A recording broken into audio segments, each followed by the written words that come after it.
PK vurdu mavi verdi.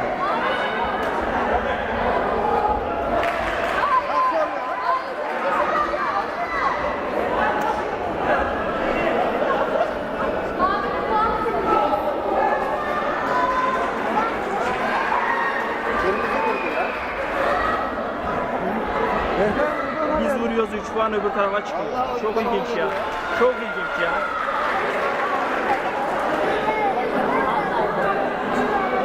O da mavi vurdu diyor ya.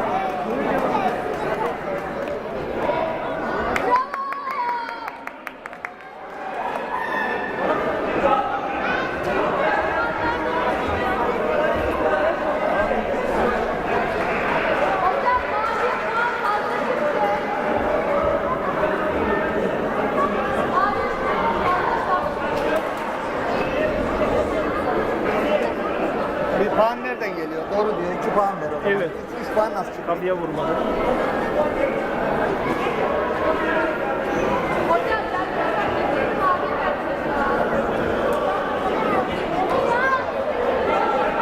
Bak o da dedi ki haklı.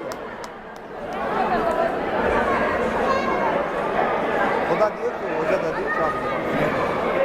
Yanlış yaptı. Yanlış o 3 puan ona yazdı.